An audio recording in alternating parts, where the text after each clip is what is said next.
Hey there guys, this is George, your weekend traveler. Thanks for joining me. Make sure you guys like and subscribe. That's right, like and subscribe to EPG Network for more awesome videos.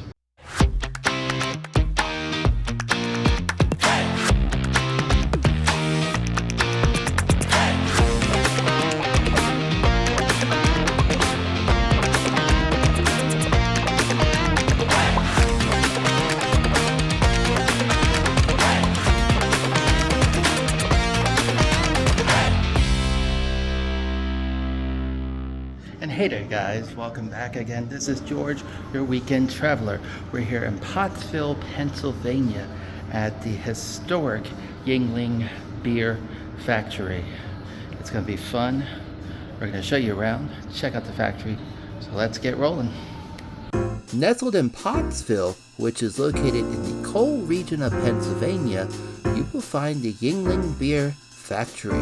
From its humble beginnings in 1829 to becoming America's oldest brewery, Yuengling has stayed true to its roots, producing some of the best brews you'll ever have.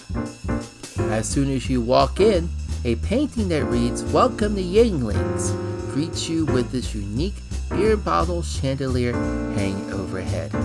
And just a few walks up the stairs, you enter into the Yuengling gift shop, where you can find unique gifts from t-shirts, hats, sweaters, and so much more. In the back is a small museum exhibit on the history of Yuengling's beer from its humble beginnings all the way to current times, as Yuengling wants you to hashtag spread your wings. Now, what's a trip to Yuengling without a tour? That's right, folks. Ever wondered how they make their beer? Well, get ready to be amazed as we go behind the scenes, exploring every step of the beer making process with one of the many guided tours offered daily here at the factory. By our first owner, David Yuengling. He immigrated to America from Germany. He landed in the Philadelphia area, and then he came here to Pottsville because of the booming coal industry that was starting here at the time. This facility we're in right now is actually not our first facility. The first one he built was a couple blocks away from here on Center Street, where our current City Hall stands. 2 years after it was built, it sadly burnt down. So in 1831, we moved here to Montatongo Street. The main reason why we moved to this location is because of the mountain that's standing behind you guys. That's called Shark Mountain, and there's a 5-block long natural spring that runs throughout the mountain that we used up until about 45 years ago to brew our beer. Up until 2003, these are the machines that we use to fill our kegs. How it works is this lever right here would be pulled by a worker. The beer would come out of this pipe and fill the keg. Once the keg is filled, a worker would take a little wooden stopper like this. It's called a lung. You hammer it in with a mallet. Once the keg was sealed, the worker would kick it behind the machine, and then another worker would pick it up and put it on a wooden pallet over in the corner. So it's kind of hard to see pallets. We have copious amounts of barley stored down here.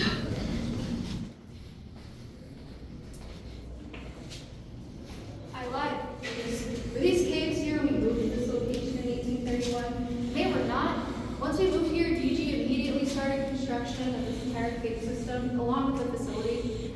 The cave is all hand dug. It took around 10 years to completely dig out. We didn't use any dynamite or explosives down here because we're currently 50 feet underground. The facility was being built right above us. Also, when you walked in here, you probably felt the temperature drop a bit. It feels really nice in here compared to it is outside. But in here, the temperature stays between 50 and 54 degrees all year round, and that consistent temperature was really good for the fermentation and aging process. 54 degrees is actually what we currently fermentate our beer at. So in here, where we're standing, there would be big wooden barrels lined throughout the entire cave filled with beer, and it would fermentate and age in here. That all stopped in 1920 when Prohibition was put in place. When the government put Prohibition into place, they came here, stored our barrels, dumped out all our beer, and they put 2 brick walls up at both entrances to this part of the cave. It's kind of hard to believe, but they did it. They kind of knew that we were the biggest brewery at what was Cook County at that time, so they decided to shut us down. They put a brick wall at that entrance, and they put another brick wall at the other entrance. In 2004, we knocked half the brick walls down for our 175th anniversary, so we opened this part of the cave up just for the public, for tours. Throughout Prohibition, Yuengling did thankfully stay open. We stayed open for two reasons. The first is we had a dairy business across the street. Before that building was our gift shop building. It was our ice cream and dairy building until 1985. And then the second reason, we were allowed to make porter throughout Prohibition. Porter is our darkest beer that we still carry to this day. Back then, it was considered as medicinal. If you were anemic or a nursing mother, you could go to the doctor and get a prescription for a 6-pack of porter. Sorry. But I've heard of people still drinking porter. I had people come up to her and be like, I've had porter right now. I'm like, okay. I mean, if it works, it works. I'm not judging. Back in the day, they said there's a certain type of wheat in the porter that helps women lactate. And there's also a significant amount of iron in the porter, so there's a way for people who are anemic to get an iron intake and also have fun while doing it. And it's funny because this is the door that's in front of our Rathskeller. We did that on purpose. But the fire doors do have a purpose. I mentioned earlier our first facility burned down. So when DG moved here, he installed fire doors throughout this entire building. How they work is if a fire were to start in this room that we're currently in, this rope would burn, and then these few pieces of metal connecting the door to the rope would melt, and the doors would slam shut, containing the fire in this room. To my knowledge, there haven't been any big fires in this building since we moved here, thankfully. But these are here just in case. You'll see a lot more of them throughout the building. There's a lot bigger ones and a lot smaller ones. Moving on to this picture right here. So this is the top of the brew house. We will be going to the top of the brew house. We won't be standing exactly where they are, but we will see this stuff. This picture is a lovely family photo of our current Yuenglings. The guy who's sitting in the red polo on the end, his name is Richard L. Yuengling. He's our current owner, the 5th generation Yuengling owner. He bought the company from his father in 1985, and he's been here ever since. When he first started, he introduced the black and tan in 1986, and he introduced the lager in 1987. The lager quickly became worth around 90% of our sales right after he introduced it. Then the 4 ladies standing next to him are his 4 daughters. They will be our 6th generation owners in the future whenever Dick decides to retire. They're very involved in the company. They work over at the Mill Creek facility for the most part. They also came out with their own beer not too long ago called the Golden Pilsner. It's like a slightly hoppy Pilsner style beer. It's one of my favorites. I recommend trying it at the tasting. But whenever Dick is done, which will be never, his daughters will take over and the company will be in very, very good hands. Take pictures. I'm just going to give a little Rathskeller spiel. Wow. Our Rathskeller was installed in 1935. The word Rathskeller is actually also a German word. Rath means council and Keller means cellar, so we're currently in our council cellar. Back in the day, we used it as a lunch and break room for the workers. They would come in here, they'd hang out, they'd eat their lunch. This bar was here, so they would drink a little bit. I'm gonna move this stuff for your pictures. But they would drink a lot, not a little bit. There's a lunch whistle that goes off at 11:30 to this day. And from 11:30 to noon, all the beer in here would be free. So the workers would come in here, they'd stock up, they'd get their fill, and then at 12 o'clock, they'd go back to work, maybe a little tipsy. But that was stopped in the early 90s when OSHA was created. They put a big stop to that, probably for the best. Probably for the best. But up until almost 8 years ago now, we did use our Rathskeller as the tasting room. If any of you have been here 8+ years ago, you probably had a tour that started in this building and not in the gift shop building. We used to have our gift shop and museum in a very small room that we'll walk past when we go to the bottom of the brew house, and this is where we do the tastings at the end of the tour. We do miss the Rathskeller, but we have a much bigger tasting room across the street and a lot more people. My favorite thing about this room is just the view out the window. So it's kind of funny story. This building was the second building built on the entirety of Mahantungo Street. That church that's next door was built first. They built a few years before we did. The church started off as like a wooden little house type, kind of like a shack. That was what it was described to me as. And then over time, our building and the church slowly built on to each other, and now we're about 8 inches away from each we're very close neighbors. And the brick wall is the church. You'll probably see it before we go into the tasting room. If you look across the street, you'll be able to see how close the two buildings are together.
The mixture heads up to our fermentation tanks where yeast is added to the mixture to fermentate, and it fermentates for 7 to 10 days depending on which beer it is that we're making that day. After that, it goes to the aging tanks, ages for about 10 to 12 days, and then the last step is the filtering process that the beer will go through where CO2 is added to the mixture, and pretty much where the quality check happens. Once a brew is filtered and completely finished, it heads to a room called the government cellar. The government cellar sits right under the bottle shop, and in there is where the beer is taxed right before it gets packaged. Every 31 gallons of beer, we're charged $18 federal tax and $2.48 Pennsylvania state tax. We will not go into the government cellar. We don't like that room here.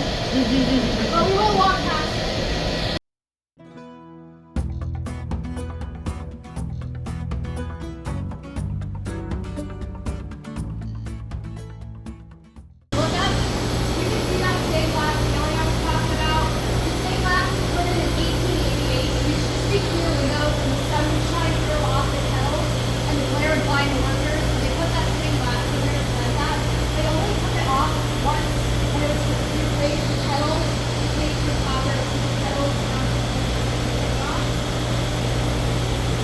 Murals on the wall, starting off with this one of these men in front of these barrels. The guy who's sitting down in the blue in front of that barrel is the painter. He painted these murals in 1984, and he depicted himself as one of our copper shop workers. So that's what's being depicted here, copper shop workers working on wood kegs. The women that are painted right here, they're bottle washers. They work in the bottle shop, they wash bottles and barrels out. And then my favorite mural of them all, this very happy looking guy, he's called the Happy Man. The beer he's holding is called the Winter Beer, and that was the first beer we started to sell right after Prohibition. The day after Prohibition ended, we sent a whole truckload of that beer down to Washington to the White House. And a lot of people asked, how did you do that? We got, I like to call it the thumbs up from the government to start brewing beer before Prohibition ended. We were sent a document called the Western Union document. It's a telegram, and it pretty much gave us a thumbs up to start producing. We weren't selling, but we were brewing. So the day after Prohibition ended, we were able to ship a truckload of that beer down to the White House as a thank you for doing that for us. Also, if you look in the house, they're currently cooking, so the hatch is open. They have to keep the hatch open when they cook, so the steam can be let out and the brew doesn't overheat. And down here where it's a bit quieter than it is up there. It's kind of ironic we call our bottle shop a bottle shop because at this location we barely bottle here. Huh. And here we only bottle when we do 40-ounce bottles in our lager. I've worked here for 3 summers and I've only seen bottling done once. And I had to come in on my day off this year. That's how rare it happens. But for the most part, we do cans. Every day we can produce between 25 to 40,000 cases of beer. Our production has increased over the last few months with the lifting. So we are producing about 40. I think at the end of last summer we were around like 25,000, and now we're at 40,000. It's picking up around here, which is good. Right. At this location, we only brew, bottle, can, and barrel 5 out of our 12 beers that we offer. We do the lager light, the premium light, and the golden filter beer. An introduction of how the standard process works. Once you guys walk into the bottle shop, you'll be up the staircase. Above the bottle shop is our washing and sanitized room. All the cans right before they're filled are washed and sanitized. So when they come down to get filled, they look like they're coming from the ceiling, but they're coming from that room that's above us. Once the can's washed, it goes straight to our filling machine. If you look in that window right there, you can see the filling machine spinning. That filling machine can fill 910 cans in 1 minute. It goes very fast. Once the can's filled here, it goes to another machine next to it that also spins. That machine, we call it the crimping machine because it crimps the lid onto the can. We also put more CO2 into the can and keep it busy, so when you open it, it has that once the can is filled and assembled, it goes straight to our pasteurizer for 5 to 10 minutes at 54 degrees. Once the beers are being pasteurized, it goes to the back corner of the bottle shop, which we won't be able to really see because all the machinery's in the way. But there's a machine that packages all of our cases for us, so we don't have to do any of that hard work. Once the case is fully assembled, it heads on a green conveyor belt across the street to our warehouse. And then big trucks will come up the very tiny hill that you're about to see and pick it up.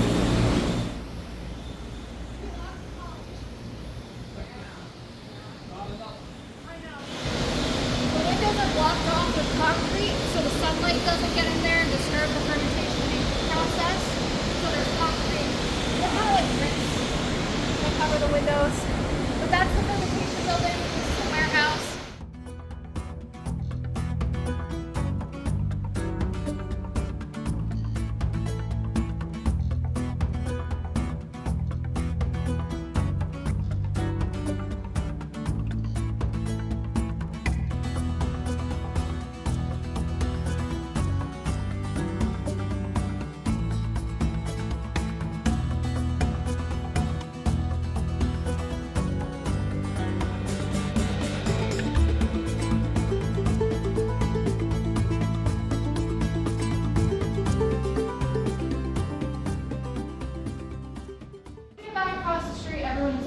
We offer 2 free samples of every beer you'd like. We currently have all of our all year round beers. We do not have any specialty beers at the moment. Our Oktoberfest will come out probably end of July, early October, Yes. early August. The Hershey Porter will come out end of September, early October. Mm-hmm. Oh, I love that stuff.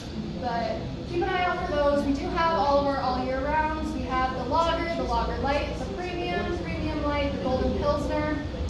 The premium light, and the golden pilsner are all pilsner style beers. Premium is not hoppy at all. If you do not like hoppy beer and you want something that's really crisp, I would try the premium. The golden, if you like something that's kind of hoppy, I would try the golden. That's the Daughters' beers, the golden pilsner they came out with.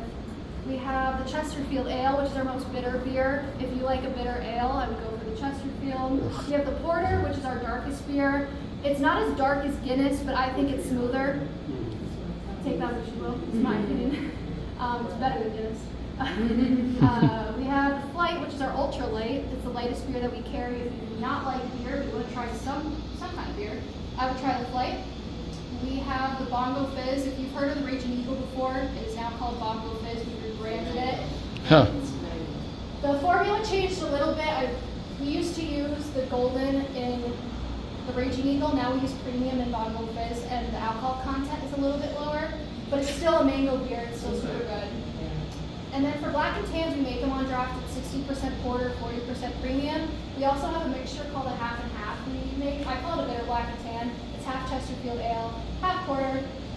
And then if anybody does not want to drink, does not like beer, or is underage, we have a non-alcoholic birch beer soda on tap. It's from a company called Big Ben's out of Catalyst, PA. We don't make it here, we just have it for people who don't want to drink or their kids.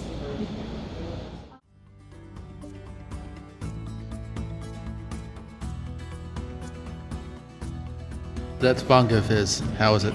It's very fruity. Fruity? It's definitely got the mango notes. Ah. A little bit more crisper. Okay. With the factory tour and tasting now over, we head back into the gift shop where I can't leave without buying some beer to take home with me. So the next time you visit Pennsylvania, head up to Pottsville and take a tour of the Yuengling Beer Factory. They offer tours throughout the day, with the last tour going out at 3 p.m. Information of hours and days open listed on their website. Our next stop is located right next door to the factory itself. Just you walk down a winding pathway and you enter Yuengling's Bicentennial Park and Gardens, which is home to the original water source not only for Pottsville, but the Yuengling Beer Factory. In 2002, Yuengling donated the land and the spring to the city of Pottsville, and in the fall of 2005, the park was officially open to the public. We just got done with the beer tour and tasting, and I bought a few beers to take home, and I got a t-shirt, so it was worth it. I always enjoy coming here. But where am I sitting now? I'm sitting in Yuengling Park. Yuengling. It was a park that they mentioned on the tour, but there is a spring right in front of us. Take a look. That house right there, that is a spring house. That spring house was connected to the factory, and that's where they would bring the water to the factory to use to make the beer. It has since been turned into this lovely park in 2006, so it's for all to enjoy.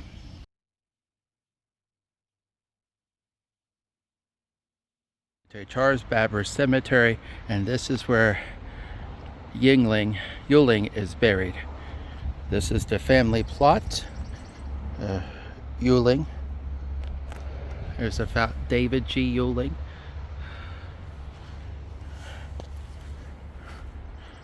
You got the Byers, William, Anna Mary. Kind of get close to get out of the sun. David G. Yuengling. There we go. The family of founders of Yuengling Beer. And all their glory and where they're buried. At Charles Babbage Cemetery here in Pottsville, PA. With cemetery tour and the beer factory tour over, I think it's time we actually have a beer, sit down, do some great food. So let's go have some great food. With the cemetery and the beer factory behind us, it's time we make a trip to downtown Pottsville, PA to get some great food. Founded in 1806 by John Potts, it is an up-and-coming town with a lot of opportunity, including many new shops and restaurants, making it one of the best places in Pennsylvania, much like this place, Trey's Restaurant. Located off West Market Street, it offers a variety of tacos, tequilas, margaritas, and tapas with daily seasonal features offered. To find out more about Trey's Restaurant, catch the full review over at P&D Studios in this week's Food Travels, premiering this Wednesday at 5 p.m. Link will be in the video and the About section below. So we ended up at a place called Trey's. It's really good food. I love the food here. But you'll hear all about that in tomorrow's edition of this week's Food Travels. So stay tuned for that. For now, I'm going to go enjoy some yummy food. Till next time, guys, make sure you like and subscribe. Like and subscribe to the EPG Network for more awesome videos. Also, check out our official online store to buy some official Weekend Travels merchandise. Good travels, guys. Till next time. This is George signing out.